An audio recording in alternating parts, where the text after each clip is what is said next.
All right, well, thanks very much. It's great to be back at Condor Week. It's been a couple of years since I presented here. And right off the bat, I just want to point out my collaborators, Sam Congdon and Brendan Wakefield, are both cloud engineers at the U.S. Geological Survey, where I work. And they enabled and designed all of the sort of the cloud technology that I'm going to be talking about today. And then Jay Laura is a geographer at the USGS Astrogeology Science Center. Yes, we also cover other planets. And so his project was the Mars Reconnaissance Orbiter data that was the other subject of this talk. So just a quick overview on the Condor technical side. I want to talk about sort of building on the legacy of Condor Annex. We've created a sort of cluster on demand or pool on demand platform in AWS through the US Geological Survey to enable high throughput computing with Condor. And I'll talk about motivations a little bit and how we architected that. And then I want to make an illustration of using high resolution imagery data from the Mars Reconnaissance Orbiter camera. That was the camera on the first slide. So it's an orbiter that's still at Mars and takes very high resolution. By that I mean pixels like this big, images of Mars, of the surface of Mars. All right, so jumping right in. So we've been running a large cluster around 3,000 cores here in Madison for many years. And we've had millions of hours of throughput using Condor, and it's been super successful. So why would we think about moving beyond that and to the cloud? And part of it, I will say, is not listed here, is there's just some institutional motivation. We're having a really hard time buying and maintaining hardware for reasons that I do not understand, that are because of the agency I work for. But it's also true, it can be difficult to buy and maintain on-premises resources. And you really got to think, I used to think, well, I would make these charts of our throughput and start looking at cloud throughput hours and kind of think, we're still doing better on premises. But it's hard to bring in every single cost. Certainly power and cooling, like exactly how much is that costing our center? The human cost of maintenance, our machines break all the time. It's probably just us, but there's a lot of maintenance there. There's a lot of software and networking maintenance, the equipment in the first place. And even, if we've got this thing that runs in spurts, we're always cooling that room and we always have those machines powered up. There have been some cool talks in the past here about shutting down machines that are idle, and we've loved that idea, but never had the time to deal with it. So whereas if you're cooking a thing, okay, it's out in the desert, but you're cooking a big cluster on cloud all the time, there's maybe a lower carbon footprint overall. All these costs matter. And then who gets priority? So there's preemption and priority things. We've also never been able to implement that on our cluster. So there's been a lot of sharp elbows to make sure that people get their work done. So what about cloud? And we looked at cloud like a decade ago, and before we were even using Condor, so maybe a few years before that. And it was pretty good, but there were some institutional barriers that made it difficult for us to just swipe the credit card and start running things. But there's some great things, right? You can scale really big in theory. You can configure it however you want. That's pretty awesome. You're bringing the compute to the data. So even though I got roundly booed by saying I don't care about data moving yesterday,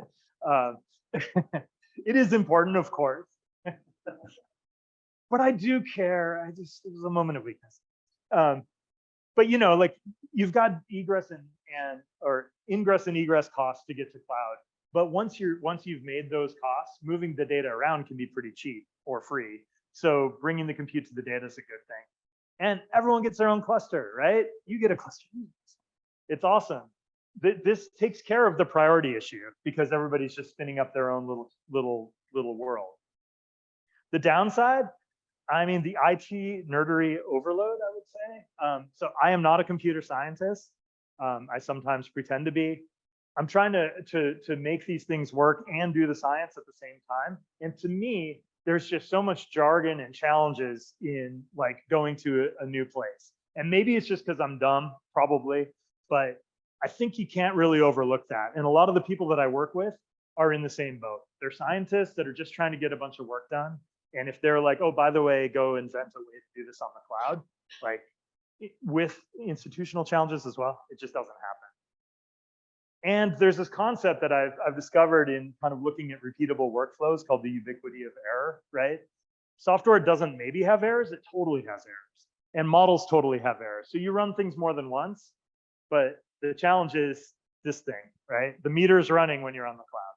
It's a little bit different than when you're on premises and things are seemingly free. Oh, wow. That's cool. Preview. I have no idea how that just happened. That's awesome.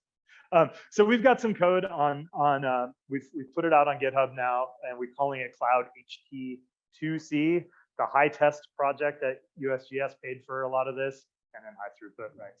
Too. So clever. And this is kind of how it's architected, basically. You just got to configure an AMI, an Amazon Machine Image. This is working in Amazon for now. And for those, probably a lot of people are familiar, but if you're not, I think of the AMI as like a blueprint, and an instance, a single running instance is like a building you built from that blueprint, right? You can have, and it's a little bit like using a container or a VM.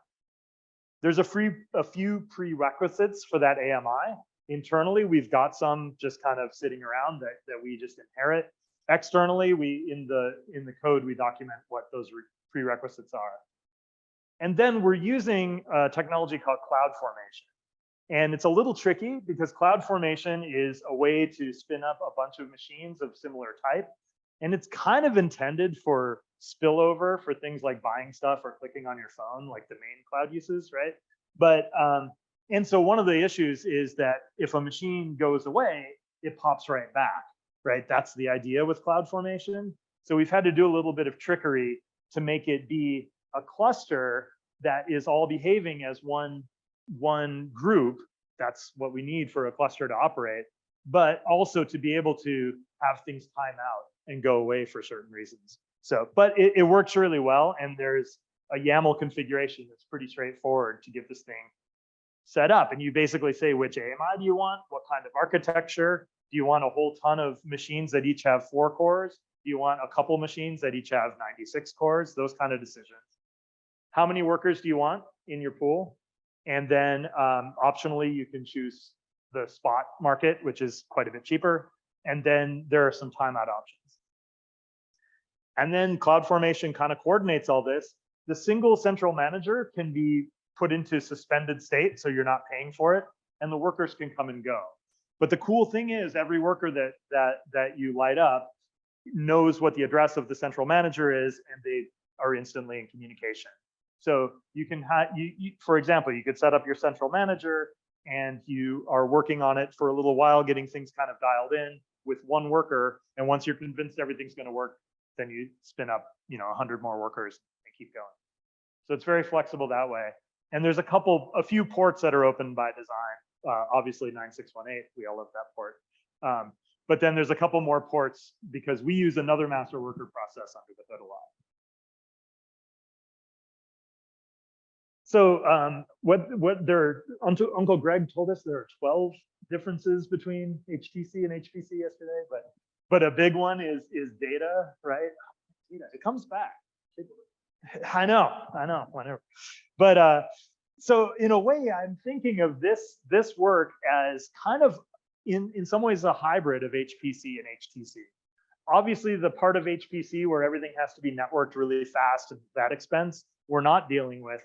But data management is really different and we have some more options in the way that we've architected this. Our on-premises stuff, we always use the Condor transfer protocols and push our data around. That's just what we've done for many years. And we can still do that on cloud. But the other thing is, it was pretty straightforward to just have a common mounted directory. It's just /mount/Condor working. So every central manager and every worker that shows up have this shared space, which means we can move stuff super fast. That's cool. The uncool thing is EFS, which is pretty cheap, is also pretty slow. Like if you try to untar a large file there, like it's time to go make a couple pots of coffee and come back later. So And or you know, if you have a whole bunch of models all reading the same files from EFS, that's very slow. So what we're finding is, depending on the task, depending on the job, some combination of moving the data through Condor transfer, sticking it on this shared working directory, or pulling and pushing from S3, some combination there seems to work pretty well.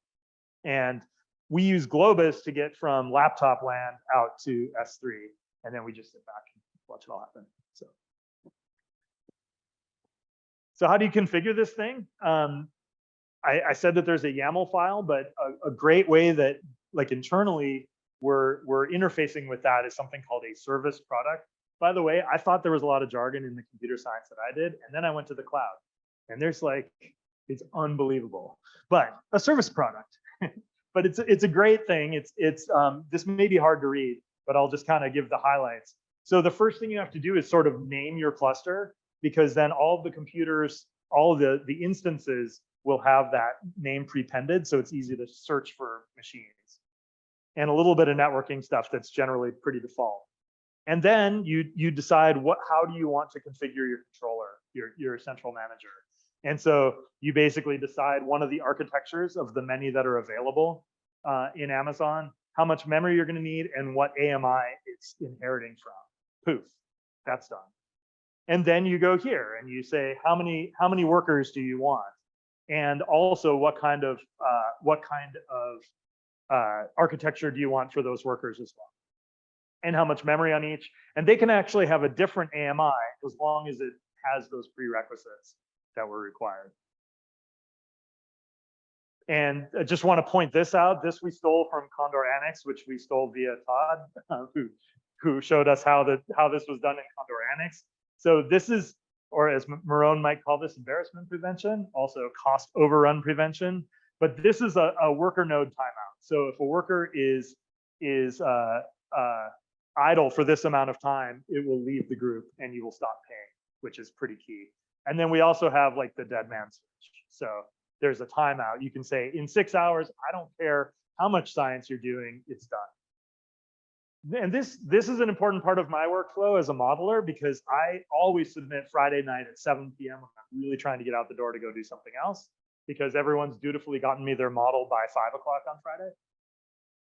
Maybe it's just me.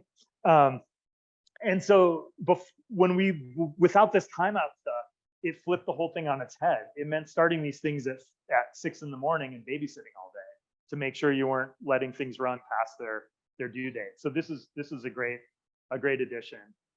And then you can configure spot instances as well if you want to. I'm going to zip through this, but just kind of there's a continuum then of how we deploy dependencies. Like I mentioned, you can put a lot of information on that shared directory. I often put a Conda environment in that shared directory and just stick it at the front of my path, and that's performance. Maybe reading files in your model is not. And we're Python people for the most part in my group, and we're finding like Conda pack is also, not only can you pack up a whole Conda environment, but you can stick quite a few binaries in there.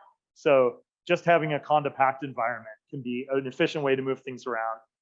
When it comes to Windows things, we tend to use Wine. We can talk about that more later. I don't use it as much as I used to. And then you can configure your AMI, which is really nice. You can put dependencies if you've got a complicated set of libraries for compilers, or you can use Docker. But as Brendan on our team pointed out, AMI is kind of the OG Docker, right? And I mean, in some ways, it's a lot easier to use Docker because you could use it in a different environment, but the AMIs are quite robust. And again, maybe it's just me, but every once in a while, I've had some problems with Docker. So that are my problems. All right, cool. So that's how we cloudify this stuff. So what about Mars? Why am I talking about Mars? So the Mars Reconnaissance Orbiter is there for quite a few different missions, actually, and it's part of the sort of Internet of Mars to be able to transfer information back to Earth more like as efficiently as possible, but also has these great cameras.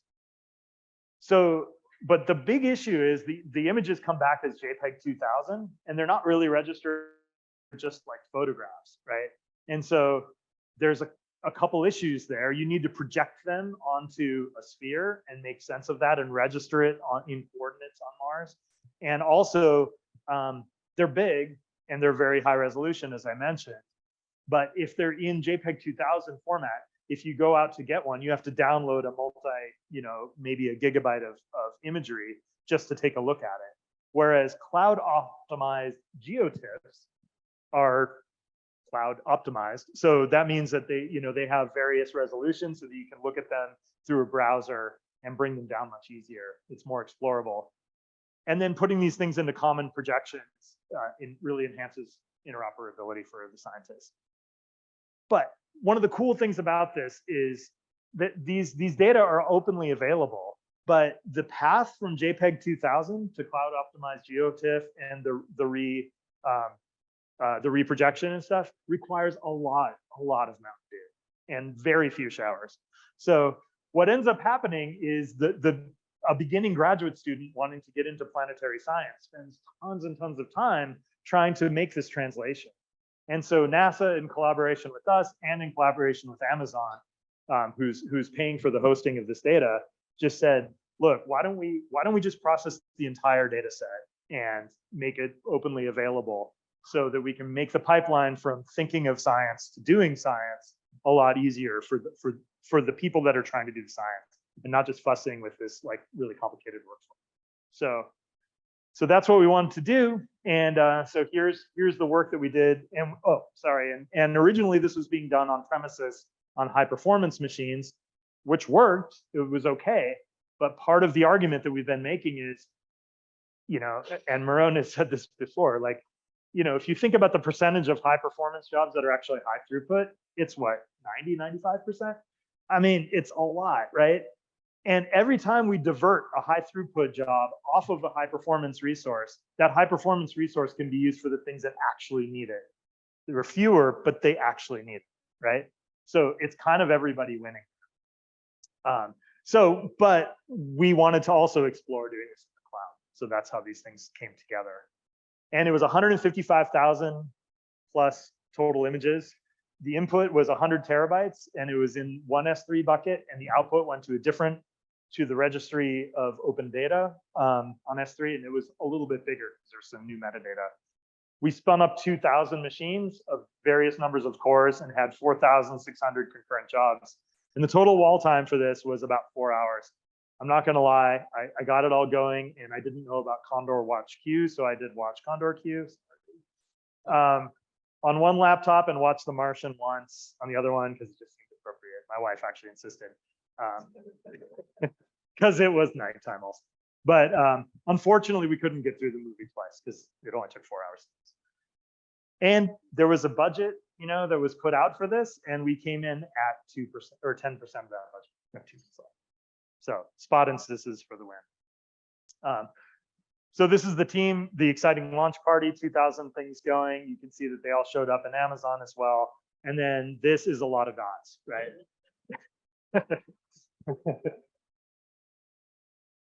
But I just want to point out that we kind of hello worlded this thing, and we had some behind the scenes trickery that we had to deal with. And then we said Condor submit 155,000 jobs, yawn, lots of dots. And then right after that, we started seeing this, right? They're running. It was flawless. It was really amazing. 24 are held. That's because they ran out of memory, but we knew that was going to happen ahead of time. No big deal. And just really briefly, so this little blue streak you can see there is one of the orbit pathways on a lower resolution image. And we can zoom in a little bit and zoom in a lot more. And you can start to see actual things, right? Instead of just a few gray pixels, you see sand dunes. And that's scientifically important. We'll just zip through the money here really quick. I mean, it's about, the point is that spot pricing is about 40%. That's a good thing. But spot pricing is kind of like dealing with preemption, right? You might get kicked off. So you just got to think about whether that's right for you. Why is this cost 20 cents?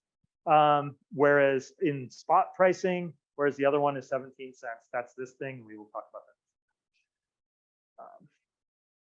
And so basically we're coming in at about 6 cents per CPU per hour. We reserve a little bit for the operating system. but it can be like 2 or 3 if you use Spot. So it's starting. I mean, people have been saying this for years, but I'm finally convinced that this is competitive.